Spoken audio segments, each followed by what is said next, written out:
Pourquoi t'essayes d'échapper à ton destin, Antoine? Vous écoutez Antoine. Aime le rock. C'est un sol. C'est un sol et bonsoir à tous et bienvenue dans ce nouvel épisode podcast Antoine et ses copains aiment le rock. Ce soir, un invité que vous n'avez pas eu souvent finalement et qui s'appelle Julien Francomano. Bonsoir Julien. Salut, salut. Salut, comme il dit toujours. Et ben ce soir, tu es là pour parler d'un groupe OVNI et qui va, enfin je dis toujours OVNI, ce qui veut rien dire, mais qui va continuer un peu cette trilogie. On a déjà fait plusieurs podcasts sur Led Zepp, on en a fait un sur Black Sabbath. Et ben il nous manquait le petit dernier, c'est Deep Purple qui va susciter notre intérêt aujourd'hui, Julien Francomano. Donc Deep Purple, c'est encore un groupe anglais, hein, c'est toujours des groupes anglais, qui est formé en 68 finalement, presque avant Led Zeppelin. Et c'est des gens qui viennent d'une région qui s'appelle l'Hertfordshire, c'est de Hertford et non pas Hertford comme aux États-Unis, et qui sont formés en 68 par Ritchie Blackmore, John Lord et, tu vas me compléter, Ian Pace et le bassiste dont on a oublié le nom. En fait, qu'on avait il y a 2 secondes. Les 3 noms cités précédemment, c'est le noyau dur de Deep Purple. Hein. D'accord. Oui, voilà. Donc en fait, ça tourne toujours autour de ça. D'ailleurs, je sais que Benjamin Durand va me tuer pour dire ça, mais c'est un espèce de jigsaw puzzle total, Deep Purple, parce que ça n'arrête pas de changer de formation, etc. Mais où en sont un peu, qui sont ces mecs de Deep Purple quand ils forment le groupe en 68 ? Donc, alors concrètement, John Lord, lui, de son côté, il joue il joue dans le groupe les Heartwood. D'accord, Voilà. Le frère de Ron Wood, un espèce de groupe de rhythm and blues. Voilà, donc 60. il tourne déjà beaucoup, et notamment il y a une anecdote assez fameuse, c'est que Lemmy de Motorhead, Ouais, qui est quand même à l'époque un vagabond, ouais, comme un peu Ozzy. exactement, se fait héberger par la mère des frères Wood D'accord. une nuit, et donc le groupe Heartwood rentre après le gig, et il trouve Lemmy sur le canapé. Mhm. Donc John Lord est là, il dit qu'est-ce que c'est que ce gars est là dans le canapé. Donc petite parenthèse assez qui m'a fait marrer moi quand j'ai découvert. Bon bref. Donc John Lord de son côté il est dans Heartwood. Ritchie Blackmore il est plutôt dans un côté un peu surf instrumental. Mhm. Il y a des traces de chaque membre de chaque groupe. Ok, leur qui est pré- apparu après. pré-Purple. Ouais. Voilà, il y a des passages télé, voilà, je ne sais plus le nom, il n'y a pas vraiment de nom, je pense. Ils ont tous un peu travaillé aussi avec cette espèce d'artiste anglais. Ils se sont tous croisés, il y avait John Bonham, Ritchie Blackmore, John Lord, Ouais. Ian Pace, Jimmy Page, comment ça il s'appelle, un chanteur qui a fait pas mal d'albums avec tous ces musiciens là. Long John Baldry. Exactement. C'est ça. Voilà. Mhm. Lord D'accord. Such. Non, c'est Lord Such. Lord Surge, d'accord, c'est un autre, Voilà, donc d'autres vous personnage pouvez qui trouver traîne des- dans voilà. l'entourage des clubs privés qu'il y avait en Angleterre. Voilà, il à l'époque engageait du London. les musiciens un peu pour faire ses activités D'accord. artistiques. Bon. Donc contrairement bref, et Ian Pace aussi de son côté qui en fait partie. qui et végète un qui- peu dans ce Ils tournent un peu plus ou moins, ils font des groupes de reprises on va dire. D'accord. Voilà. Donc, Ouais. au bout d'un moment il tombe sur un promoteur qui veut monter un nouveau groupe. Ouais. Il contacte les 3. Et donc là on va parler du Deep Purple Mac 1. Parce Ouais. qu'il y a eu beaucoup de Mac. Hein, Voilà, c'est pas accrochez-vous. les rasoirs, hein, donc c'est. Voilà.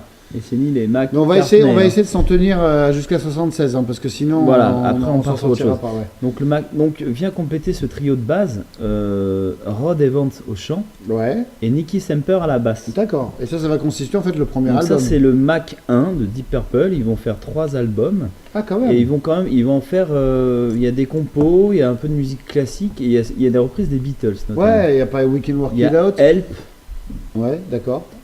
Je Je pensais qu'il y avait We Can Work It Out de Oui. River Deep Mountain Lane aussi de Ike and Tina, il me semble. Voilà, exactement. Et surtout une version de Hush, une D'accord. reprise de Joe South. Ouais, tout à fait. Que j'ai Et, en 45 tours. voilà, Je qui est cherche un peu dans mes qui est une étagères. Très très bonne version. On Ouais. commence vraiment à Bonne sentir chanson aussi. l'identité du groupe, c'est-à-dire un batteur vraiment qui vient du jazz, Ian Pace, qui est assez swingant mais assez deep en même temps.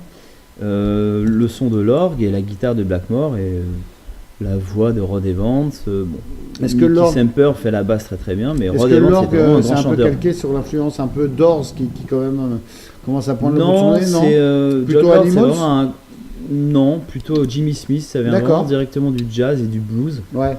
Et c'est vraiment de l'orgamon hein, Oui, non, ça j'ai bien compris. Ouais. qui est amplifié comme une guitare Mais finalement, le et Mac, qui joue le rôle d'une deuxième guitare rythmique en fait. tu dis que le Mac 1 va faire 3 albums, mais 3 Donc, ils albums font en 3 un an, albums, en un an, parce que ça me paraît. Oui, c'est vrai qu'il y a les 3 premiers.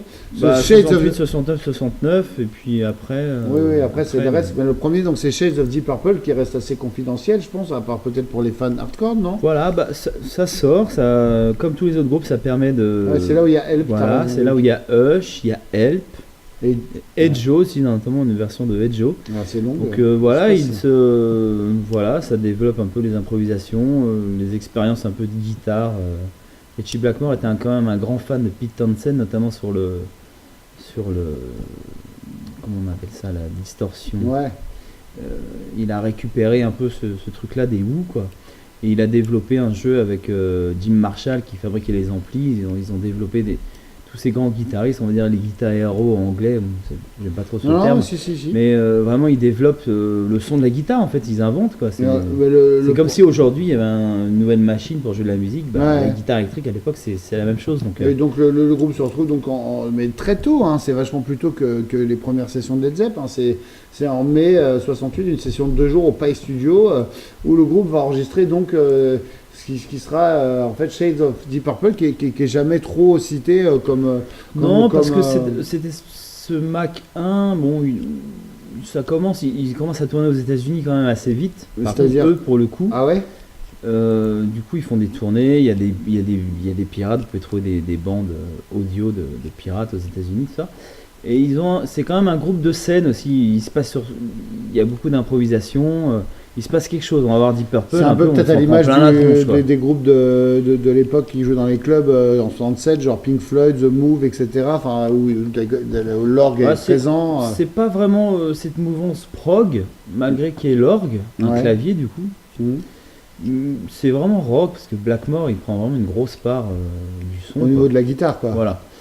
Et du dès le coup, premier, tu le sens déjà que Blackmore.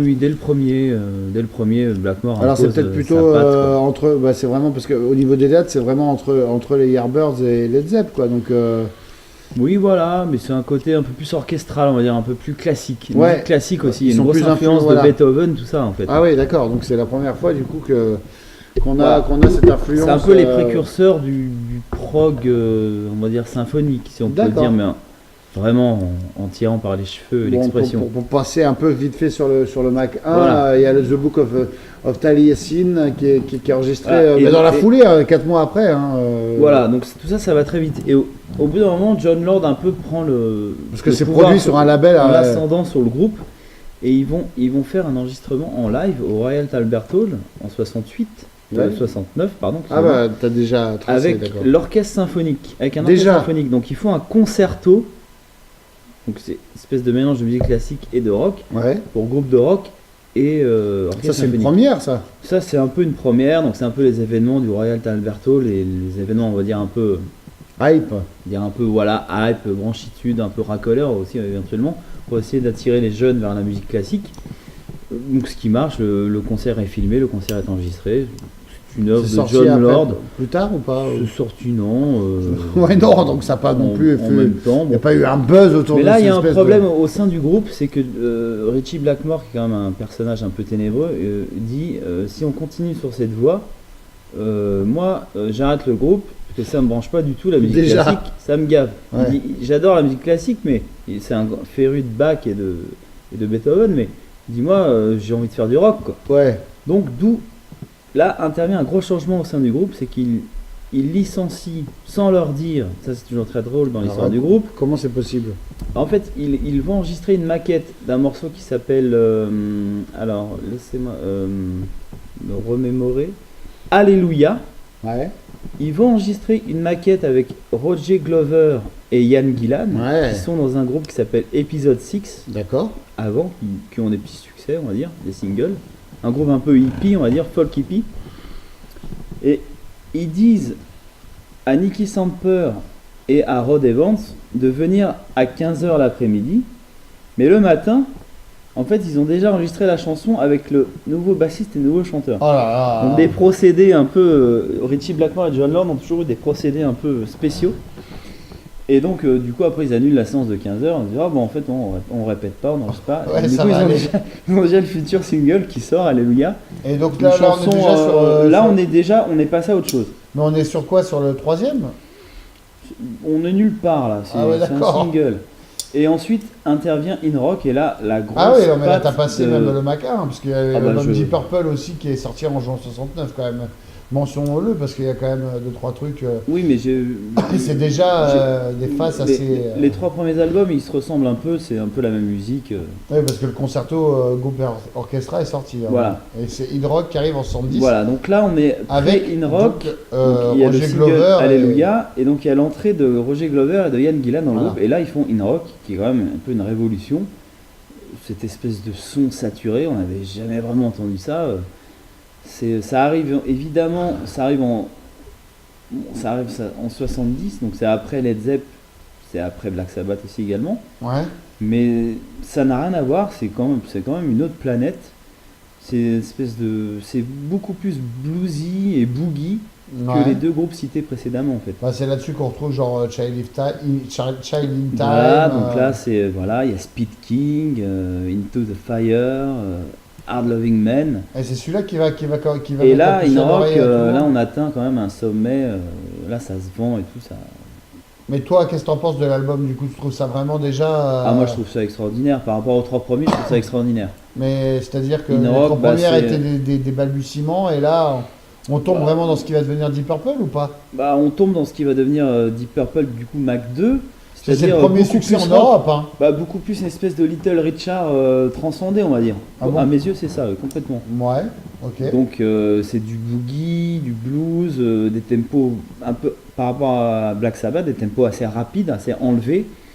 Et voilà quoi, avec puis des, surtout, toujours c'est- des improvisations, des ce qui- solos de guitare, des solos d'orgue qui sont quand même assez incroyables. Ce qui n'est pas sur l'album, c'est le single Black Knight qui va devenir un peu Voilà. le premier succès en Europe et même aux États-Unis. Hein. Voilà, donc Black Knight, qui est quand même un plagiat d'un très très vieux morceau, dont je ne sais plus les sources, mais c'est quand même un plagiat, le riff est plagié, je tiens à le préciser.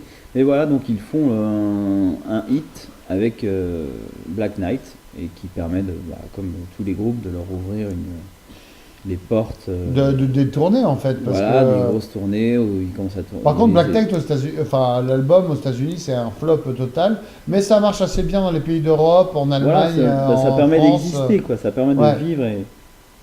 Et du coup, qu'est-ce que ça va faire en fait? Parce que moi, j'aimerais bien que tu es là pour nous expliquer un peu pourquoi tu aimes Deep Purple et pourquoi c'est digne d'intérêt. Parce que finalement, en réécoutant ça à froid, moi, j'ai du mal à comprendre un peu ce qu'on trouve d'intéressant là-dedans et qu'est-ce qui se démarque de ce qui se fait par ailleurs du côté de Led Zepp ou d'autres groupes comme ça qui font une incursion dans le heavy metal.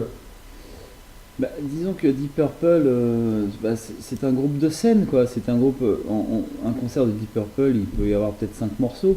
Ouais, En fait, il développe énormément d'improvisation, il y a beaucoup de place à la guitare, il y a beaucoup de place à l'orgue, il y a beaucoup de place à la batterie, et puis au milieu, il y a des chansons. ouais, parce que c'est vrai, quand Donc, tu vois à les ce moment-là, personnellement, moi, ce n'est pas ma période favorite du groupe. Ouais, mais t'aimes Moi, ça. ça arrive plus tard. Mais j'aime ça, j'aime le son qu'ils Parce que produisent. quand tu vois produisent ces 5 musiciens Quand tu ensemble. vois un peu les images. J'aime le batteur, j'aime le guitariste, j'aime l'organiste, j'aime ce qu'ils dégagent ensemble. Quoi. Ouais. C'est des grands musiciens. C'est quoi. finalement quand tu regardes un peu les images de cette période sur YouTube ou sur ce qui circule, bah souvent tu as des longues improvisations comme tu disais, effectivement, et puis tu as le chanteur, tu as Gillan qui est un peu là sans savoir quoi faire. Quoi. C'est un peu curieux. Enfin, Je suis assez d'accord. on attend toujours qu'il se passe quelque chose, qu'il y ait une mélodie qui rentre, et finalement, pour moi, c'est un peu le flop. Enfin, il se passe rien, quoi. Enfin, je veux dire, à part des improvisations qui existent déjà dans plein de groupes de la côte ouest, ou même déjà chez le Floyd, ou.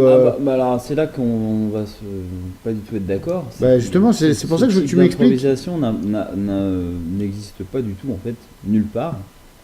C'est-à-dire. Bah, on n'a pas. Richie Blackmore est unique dans son jeu de D'accord, guitare, donc quoi. un guitar héros de plus, ouais. Bah de plus, on est en 70. Hein, Ouais, bah il y a de déjà plus, quand même pas mal de mecs. Il y a Cream qui a déjà existé, il y a quand même beaucoup de choses. oui, mais et Led encore Zepp une fois, est sorti. encore une fois, ça n'a rien à voir. Ça n'a rien à D'accord, voir. mais c'est ça que je veux que tu expliques. Led Zepp ne pratique pas ce genre d'improvisation. Cream n'en a jamais pratiqué, ça n'a rien à voir. D'improvisation. Cream, c'est du blues. Cream, Ouais. c'est juste un groupe de blues en fait. Transcendé. Ouais, enfin c'est un groupe de blues et qui fort. sont des ressorts psychédéliques pour sortir des singles qui font 3 minutes. Hein. Sunshine of Your Love, c'est des vraies D'accord. chansons, c'est pas que du Et blues. Deep Purple n'a rien à voir avec ce son-là. D'accord, donc le Deep Purple c'est quoi du coup? C'est ça que j'essaie de comprendre moi qui suis pas. Bah, c'est une espèce Qui comprend d'extrapolation pas. de la musique instrumentale qui vient de Jimmy Smith, de la musique classique. Ouais, Et Donc du, c'est même du pas- rock'n'roll de Little Richard, parce qu'il y a profondément Little Richard Sans chant. là-dedans. Comment ça sans chant? Parce qu'on Et parlait si, de parce que- l'exemple. Bah si, parce qu'il y a quand même des chansons. Quoi qu'on en dise, il y a bah quand là, même là des sur chansons. Bah, Child si in on Time prend, par exemple. Il y a Speed King, Bloodsucker, Child in Time. Bon, Ouais. ça c'est un morceau spécial. Ouais, quand même.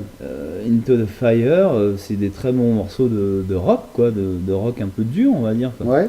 Et qui est vraiment un autre son par rapport à Led Zeppelin et Black Sabbath. Ouais, parce que Ça n'a rien à autant voir. Led Zeppelin, je me l'explique assez Pour bien. moi, Black Sabbath, c'est quand t'es beaucoup venu. plus du boogie, ça Ouais. vient du boogie directement. D'accord, mais on en a parlé sur Led Zepp avec Benjamin Durand, c'est assez clair, etc. Black Sabbath, on a très bien parlé dans un podcast que je vous invite à écouter s'il n'est pas déjà publié, où tu expliques pourquoi ça marche et pourquoi il apporte quelque chose de nouveau.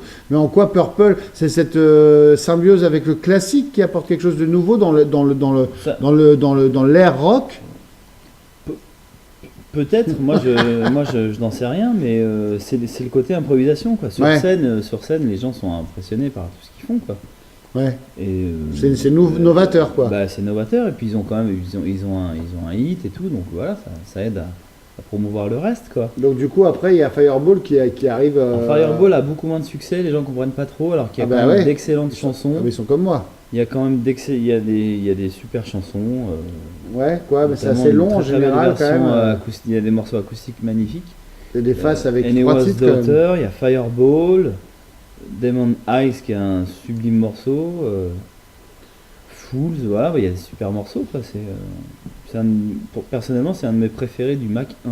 D'accord. Et donc ce sera le dernier hein, du Mac 1. Non, c'est pas le dernier. Parce Non. qu'ensuite arrive Ah oui, bah non, mais Machinette, oui, pardon. avec le fameux tube Smoke on the Water. Alors ce que je comprends pas, c'est voilà, parce que c'est vraiment à s'y perdre hein, dans ce puzzle. Deep Purple, le Mac 1, les 3 premiers, c'est le Mac 1, mais après il y a quand même d'autres gens qui arrivent et ça s'appelle Ah, encore le Mac 1. 2, je veux dire. Ah oui, on est bien d'accord. Je me suis Ah ben je perdu te moi-même. perds. Oui, donc on est dans le Mac C'est 2 le là. Mac 2 avec Gillan et Roger Glover. Voilà, c'est bien Donc, ça. c'est le donc, Mac 2, celui qui aura le plus de succès. Donc là pour toi, là, sur ce dont on a parlé, sur les 5 premiers albums, Mac 1 et 2 réunis, sans parler encore de l'album qui va suivre, c'est celui-là ton préféré c'est... Personnellement, oui. Mais qu'est-ce qui te Fireball, plaît par rapport à tout ce par rapport à tout ce que tu connais de cette époque, quoi? Qu'est-ce qui est différent Non, mais c'est ça que j'ai envie que les gens comprennent, quoi. Une chanson comme Demon Eyes, Ouais. c'est complètement fabuleux. C'est une espèce de riff qui nous possède, avec des paroles intrigantes. Voilà, je trouve ça magique. Le morceau est magique, le solo d'orgue est magnifique. Tout est magnifique, le son est terrible. C'est de Voilà. l'instrumental ou... Non, c'est une chanson. D'accord. Je répète, Deep Purple ne font pas que de l'instrumental, ils font des chansons. Non, mais je te demande. Bien hein. que Pete Townshend ait dit que Deep Purple n'écrivait pas de chansons. Ouais, je pensais que c'était moi qui l'avais dit. Moi-même, je pourrais éventuellement le dire, mais ils ont quand même écrit des chansons, et des très très bonnes chansons, et qui ont marché, qui se sont vendues et tout. Ouais, enfin, c'est pas un critère Et de qualité. beaucoup mieux Hein. que Smoke on the Water, à mes yeux, quoi. Voilà, qui est leur plus grand... Bah, ça c'est moins bien fait vendu, d'armes. mais en tout cas, oui. D'ailleurs, Fireball, c'est une des 2 seules chansons du groupe qui comporte un long solo de basse. Donc du coup, on est quand même plus dans le jazz que dans autre chose, quoi. non, il n'y a pas de solo de basse sur Fireball. Bah écoute là, tu verras de quoi je parle. Hein. Enfin bref. Bref. On passe sur Machine Head. Donc voilà, Machinette, qui Donc a là, été c'est enregistrée à Montreux. Vous pouvez vous référer au podcast de Zappa. Ouais. Donc voilà, qui a été enregistré à Montreux. Voilà, donc ils ont fait leur tube Smoke on the Water, qui raconte le concert de Zappa où le casino prend feu. Ouais. Donc voilà, ça c'est leur. Alors là, c'est la gloire pour eux. Et pourtant, Ils c'est en un vendent, single, quoi. c'est un Ils morceau en assez vendent. long, hein, et pourtant ça marche en single. Quoi. Ils en vendent, voilà. Même ils si le vendent des single singles, n'avait ils plus vendent vraiment- l'album, voilà quoi. Mais qu'est-ce qu'il y a de spécial sur Machine Head? Il y a Waystar aussi qui deviendra quand même un titre de leur effort. Tout est là, fait quelque part. Voilà, il y a Waystar. Alors, au départ, c'était Maybe a Leo qui était préfiguré Maybe comme, Léo, ouais. comme single. Et puis au Ouais. final, non, la maison disque a dit Smoke on the Water. Et puis ils ont dit, ils se sont inclinés. Et puis en fait, ils ont eu raison de s'incliner. Mais là, ils sont encore sur les mêmes, les mêmes mécanismes que de l'album d'avant, c'est la continuité. C'est-à-dire, on est encore sur de l'improvisation mêlée à du classique. Oui, voilà, bah, c'est des chansons articulées autour de ça, quoi. Autour de. Parce que Smoke on the Water, finalement, représente pas vraiment tout ce qu'on Non, a c'est dit. une espèce de riff un peu bâtard qui Deviendra, deviendra un hit. Voilà, ouais, que- qui deviendra qui fera la une des magazines, guitare magazines, etc. Et qui donnera envie à plein de gens peut-être de s'acheter une guitare électrique parce que aussi, Voilà. on n'a peut-être pas assez parlé de Richie Blackmore, du rôle qu'il apporte là-dedans, et c'est un Bah, des guitar héros des années À 70. partir de In Rock, Richie Blackmore prend la main mise sur le groupe et c'est vraiment le leader. Il fait la pluie et le beau temps. Ouais. Donc, juste, je reprends, j'ai fait une petite erreur. En fait, le single qui était prévu, c'était Pictures of Home, et non D'accord. pas Maybe I'm a Leo. D'accord. Voilà. Donc, voilà. Donc, par la suite, on va voir que Richie Blackmore prend vraiment le pouvoir du groupe. Et donc, ensuite, il y a un troisième album enregistré en Italie. Ouais. Donc, Who Do You Think You Are? Le premier album de Deep Purple que personnellement j'ai écouté et qui C'est- m'a C'est fasciné. pas Made in Japan alors. Ah oui, donc il y a le live. Ouais, parce qu'il y a Bon. d'abord le live, quoi. Il y a le live, excusez-moi. Mais qui est presque le truc le plus. embrouillé. Non, le truc le plus célèbre de Deep Purple, quoi, presque. Voilà, donc C'est un il y a- peu comme le il y a film Feel Easy, Dangerous and Beauty. C'est un Bah, des. ça fait partie des grands lives de l'histoire du rock. C'est quand même Mais ce assez qui reste fabuleux. plus que le travail studio, presque, aux yeux du grand public. Alors, je sais que tu vas me trouver un peu, peut-être, Non, réducteur, mais. pourquoi pas. Moi, j'ai pas forcément d'avis là-dessus. C'est un grand live, c'est une grande performance. Ils ont sorti d'ailleurs les 3 concerts du Japon mis bout à bout. Le Qui ont été Budokan. fabriqués, ce qui a donné le résultat de Man in Japan. Et c'est assez, les performances sont éblouissantes, quoi. Ouais. C'est un grand groupe qui joue au maximum de ses capacités, quoi. Donc c'est plus Avec un des bonnes espèce d'orchestre chansons. de musiciens, quoi. Bah, c'est des musiciens, au même titre que les Zeppelin et. Ouais, mais au et détriment Black Sabbath, quoi. détriment des chansons, peut-être, non ou pas? Non, pour moi, non. Non, d'accord. C'est un tout, quoi. C'est un tout. D'accord. Bon. Ce n'est pas non plus un jam band comme. Comment ça s'appelle Whipping Post, Ouais, ouais. Allman Brothers, tout ça. Ça n'a rien à Ah voir, ouais, quoi. oui, c'est Ça sûr. n'a rien à voir. Bah, ça se revendique moins du blues, hein, quelque part. C'est. Voilà, c'est. Bah, Deep Purple, c'est. Mais j'ai vachement moins de mal c'est à unique en ce appréhender et à parler du Allman Brothers que du Bah, Purple parce que pour le vous, coup. oui, monsieur Vous. Mérégeau, vous venez du blues, donc Ouais, vous mais êtes plus accroché à ce genre de- J'aime plein de à choses ce et j'aime genre de comprendre choses. plein de choses, quoi. Et là, pour le Purple, à part l'influence peut-être classique qui m'échappe forcément parce que ma formation est moins classique que la tienne, mais bon. On va réécouter en tout cas, et donc tu parlais d'un album qui est arrivé, qui est déjà le 7e album, vous vous rendez compte, on est, Voilà, on est donc, en c'est en des- 73, donc là, c'est c'est le Udo dernier album We Think We enregistré. Are. Pardon, je vous coupe. Non, mais c'est pour citer le nom de l'album dont Who Do tu We vas parler. Think We Are. Ouais. Donc enregistré en Italie. Alors là, c'est le pugilat du groupe. Tout le monde vient enregistrer ses prises sans voir les autres. Là, c'est la discorde totale. Ah bah super. Donc c'est un très très bon album avec des très très bonnes chansons. Encore une Un fois, tu très insistes beau- sur les compos. Ah toi. oui, mais moi j'insisterai toute ma vie sur les compos de de Purple. voilà, Woman from Tokyo, Mary Long, Sweet Dancer, Rat Bad Baloo. C'est des très très bons Sweet morceaux, Dancer, des ouais. très très bons, de bonnes chansons quoi, de rock. Quoi. C'est des chansons de rock et puis à un moment ça part en impro quoi, un peu comme Cream. Oui, ou- mais là de moins en moins. Là, Ouais. ils se sont formatés quand même aussi eux-mêmes quoi. Ouais. Et si on prend les premiers albums, il y a Alors, ce des qui est important, longueurs. c'est quand même que tout ça se vend par carton et que ça soit des deux Bah, côtés de l'Atlantique. Ça quoi. se vend quoi. Sinon ils ne seraient pas là quoi. Peut-être que l'ombre, enfin, peut-être que l'intelligentsia américaine et européenne, mais ce groupe un peu, à part quand il y a des albums exceptionnels, des Who, en même temps des Rolling Stones, de Led Zeppelin ou des albums en solo des Beatles, non? Je ne sais pas, mais je pense sais pas, qu'ils non, ont, mais ils ont pourquoi- bonne presse. Je pense Ouais, qu'ils ont bonne presse. ils ont très bonne Je presse. pense donc- qu'ils ont meilleure presse que les Zeppelin. Ah bah ça c'est Alors, sûr. La Rolling À ce Stone, jour, parce que Ah, mais je ne comprends pas trop. Oui, voilà. Pourtant, qui fait un Non, fervent mais ça de c'est Deep très Purple. clair, c'est parce que Rolling Stone Magazine a eu toujours une dent contre Led Zeppelin.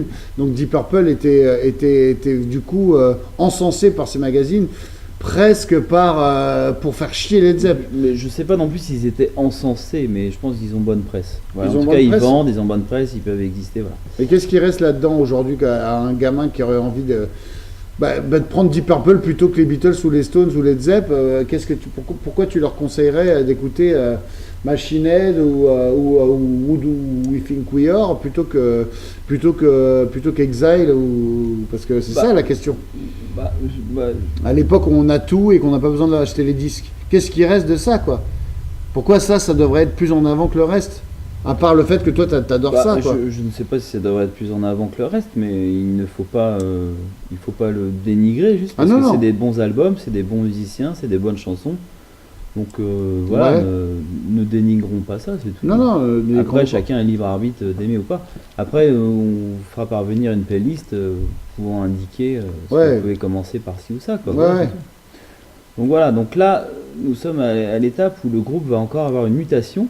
D'accord. Nous Donc, allons on part sur intégrer- un autre Mac. Voilà, un on autre part sur le rasoir. Mac 3. Donc là, Richie Blackmore intervient et en fait, il en a marre de Ian Gillan. Mais pourquoi il veut le virer, parce qu'il n'aime plus comment il chante. Ah oui, c'est musical Voilà, ou c'est c'est- pas un truc d'égo, de Non, piquage de meuf c'est ou... musical, c'est vraiment musical et il veut partir vers une autre direction. Donc du coup, il n'a rien à reprocher à Roger Glover, mais Roger Glover en fera les frais. Comme il avait été intégré en même En temps même temps, que... ouais. Voilà, donc les deux, hop. Donc c'est le business de Blackmore. Et quoi. en même temps, Ian Gillan envoie des lettres de démission au management. Il dit, je vais quitter le groupe et tout, j'en ai marre aussi.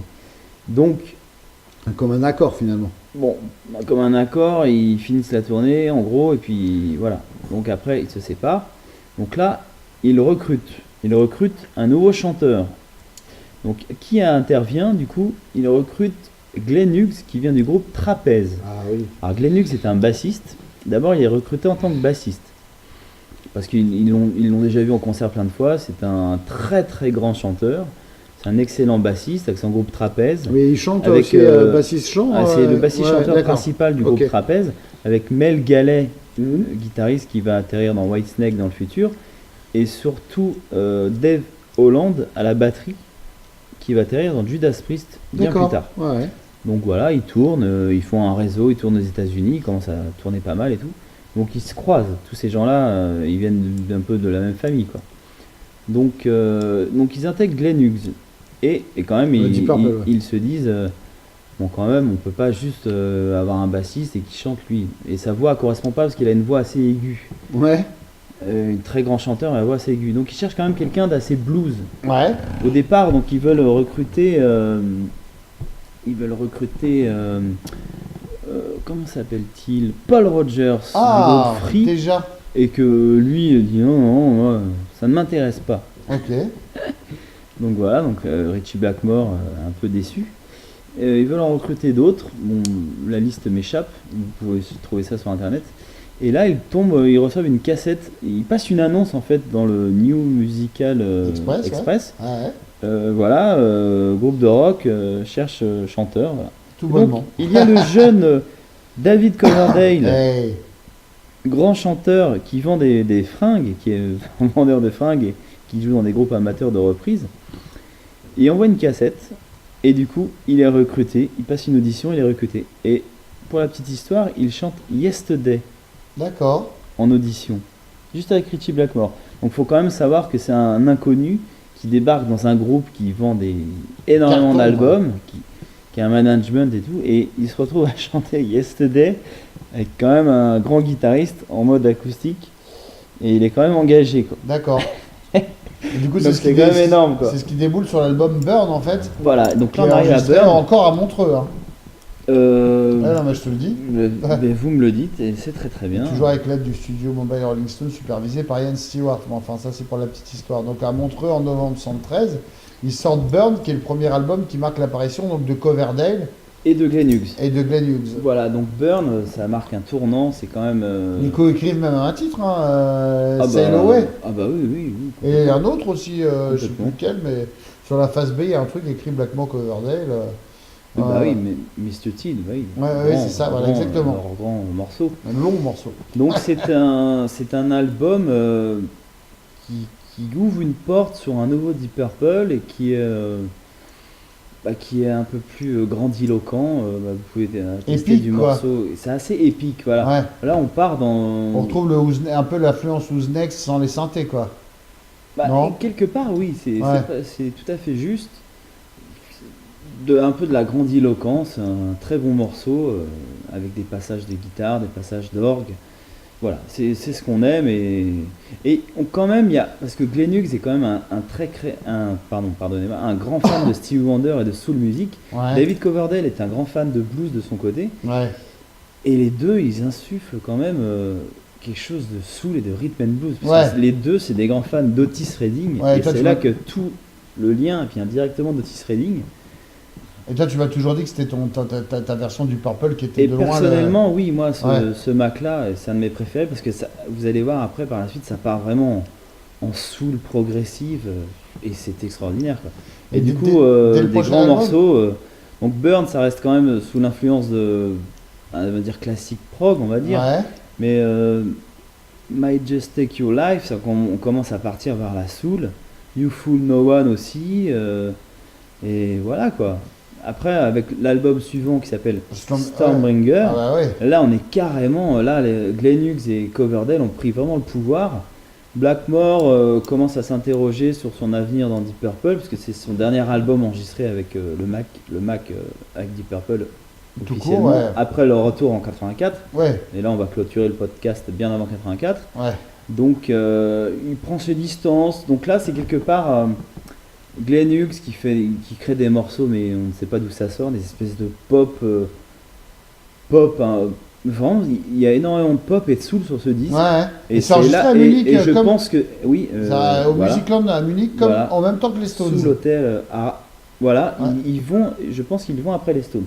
Ouais, c'est ça. Et c'est C'est ça. vraiment marrant à quel point les groupes se Le suivent. studio qui se trouve historiquement sous un hôtel, le Arabella Hotel. D'accord. C'est les sous-sols Ah, d'un hôtel. en D'accord, je savais pas. fait, à Munich.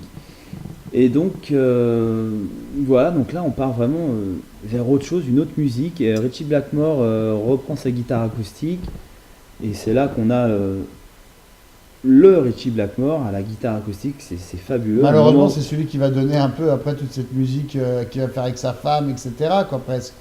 oui, mais ça je veux pas du tout en parler. D'accord. Mais c'est vraiment le côté pop ballade en Hard fait. rock aussi, quand même. Pop hard mais rock, sur cet album, il n'y a pas vraiment de hard rock, il y a vraiment beaucoup de soul Ouais, ça et ouais. des belles parties de guitare harmonisées qui sont magnifiques. Puis là, ils coécrivent vraiment tous. Hein, L'entrée des Moog Ouais. qui vont faire un côté vraiment funk. Et puis on n'a pas parlé d'Ian Pace, mais un jeu de batterie est vraiment Ouais, toi, t'adores. Hein. assez smooth pour le coup sur cet album. Et cet album vraiment part dans. Faut pas oublier que Glenn Hughes et David Coverdale sont des grands fans d'Earth, Wind & Fire à cette Ouais. époque.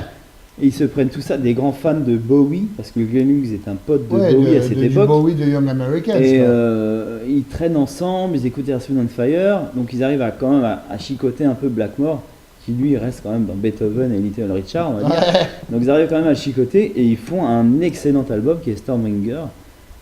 Et qui marque un peu le dernier. Et là, c'est la fin du Mac 3. D'accord. Parce que là, Blackmore quitte le groupe, il va fonder son groupe Rainbow, Ouais. qui repart dans le côté médiéval, moyenâgeux. Il engage Dio d'ailleurs, celui qui va atterrir dans Black Sabbath Ouais, 3-4 ans après, ouais. qui vient du groupe Elf, qui faisait les premières parties de Deep Purple, D'accord. qui était un grand chanteur, bon bref, passons. Et là, du coup, nous arrivons sur le dernier album de Deep Purple, qui s'appelle, donc, des années 70 évidemment, Come Test the Band. Et là, elle recrute un nouveau membre, donc, et pas des moindres, le guitariste Tommy Bolin. Donc, Ah, carrément, oui. on remplace Tommy le Bolin. guitariste du groupe. Ouais. Et donc, c'est quand même assez Et, extrême. et pourtant, tu en parles comme le dernier album de Deep Purple, c'est ça qui est drôle. Enfin, le dernier, le premier sans Blackmore et le dernier. Pourquoi tu parles de dernier album? Enfin, le dernier album qu'on traite là de dans la le podcast. période nous allons Ouais. nous allons traiter, quoi. Ouais, d'accord. Et donc là, c'est une espèce d'apothéose de Glenn Hughes et Coverdale. D'accord. Carrément Du coup, on plus- les mains là, ils libres, ont pris- là, ils font ce qu'ils veulent. Il y a ouais. de la soul, du rock, des synthés. C'est un superbe album. Ouais. et avec deux grands chanteurs. C'est quand même rare dans un groupe où il y a quand même deux grands chanteurs qui ont deux fortes personnalités. Oh, je pourrais t'en citer deux, trois, mais ouais. Alors allez-y. Les Beatles, par exemple, où il y en a au moins trois. Exact. Voilà, enfin, par Les exemple, Beach Boys. les Beach Boys aussi, enfin bref, il y en a pas mal. Oui, mais dans cette esthétique Oui, non, mais bien de sûr, je rock comprends. où Ouais. il y a un chanteur, un guitariste, là il y a quand même deux gars qui chantent et qui prennent un peu le pouvoir vraiment. Ouais. Donc pour les puristes, ce n'est pas le dernier album, la Comtesse de Band, ce n'est pas du tout un album de Deep Purple. Ah, Mais à mes yeux, c'est un grand autre album, chose. un grand disque. C'est peut-être une autre entité, peut-être qu'ils auraient dû changer de nom, je sais pas. Bon, pour le business, ils ont gardé. Mais Tommy Bolin, quand même recruté par Glenn Hughes et David Coverdale, parce que Tony Bolin intervient sur les disques de jazz rock de Billy Cobham. ouais. Donc le disque... un trou. Ouais, bah c'est pas très grave. Des disques, pour faire une parallèle, que John Bonham écoutait. Ouais. Parce que comme quoi, le rock, le jazz, il n'y a pas de débat en fait. Tout s'est fait à la même époque. Ouais. Et les gens s'appréciaient tous en fait. Donc John Bonham écoutait ces disques-là et les gens, et John Lord a dit mais qu'est-ce que c'est que ce guitariste Tommy Bolin quoi. Qui joue sur les disques et notamment aussi d'Alphonse Mouzon, un grand batteur de jazz rock qui a joué dans Weather Report. Bon, je clôt la parenthèse. Et ils se sont dit bon on engage ce gars. Ils ont fait des auditions d'ailleurs qu'on trouve en disque. Ouais. Il y a 2 albums qu'on trouve, c'est les répétitions. Les auditions de Tommy Bolin. D'accord. Et donc c'est extraordinaire, que je n'ai pas personnellement parce qu'il coûte très très cher. Un jour, si vous pouvez peut-être me les offrir, ou bref. Et voilà, donc là c'est un album, voilà, Getting Tired, Dealer, Love Child. Ah, tu vas This mettre tout Time ça dans Around, la, tu vas mettre tout You ça Keep dans la on playlist. Moving, de toute façon. Ouais. c'est une espèce de... C'est Parliament en fait, c'est Parliament, c'est Funkadelic, En blanc. c'est tout ça, c'est du funk, soul, vraiment c'est les héritiers c'est du prog rhythm and blues en fait. Et c'est là que, à mes yeux, c'est là que le public qui n'aime pas Deep Purple, qui se revendique ne pas aimer Deep Purple parce que justement beaucoup de passages instrumentaux, blablabla. Ouais, le côté médiéval, le côté Moi, symphonique. personnellement, je les emmènerai à travers ces 3 albums. D'accord. Bah écoute, Et c'est là que là vous allez être happé, que vous allez m'appeler. en disant t'avais raison. Et j'avais raison. Ouais, bah écoute, en tout cas, tu nous mets tout ça dans la playlist et puis on n'hésite pas à commenter et puis à liker la page Facebook, la page YouTube, etc. Voilà, Ça a alors, été- juste Ah, pour pardon, finir, il faut j'allais- quand même savoir que Tommy Bolin a une fin un peu comme Philly Note, il tombe c'est un héroïnomane, il tombe dans la came et il meurt en 77, je me semble, Ah la ouais, dernière très vite. tournée 76 de Deep Purple. D'accord. Le groupe s'arrête, il y a une pause de Deep Purple, David Coverdale va fonder son Whitesnake, où on retrouvera Ian Pace et John Lord à une certaine époque, pas Ouais. au début. Et ensuite, la reformation de Deep Purple Mac 2, donc avec Ian Gillan, Roger Glover, en 84. qui Il est est un- même mort en 76, hein, Tommy Voilà, Bolin. voilà. Donc, pardonnez-moi, il est 76, il est mort assez vite. Et c'est quelqu'un qui a fait... il avait un groupe Zephyr, c'est un très très bon groupe avec une grande chanteuse. Et il a fait des albums solo aussi que vous pouvez écouter. C'est un mélange de jazz rock, de soul, de rhythm and blues. Et c'est vachement bien, il chante très très bien. Et voilà, écoutez Tommy Bolin, c'est très très bien. Eh ben écoutez, on va vous mettre tout ça dans la playlist. Merci Franco Mano, Julien, d'être venu ici encore pour ce podcast.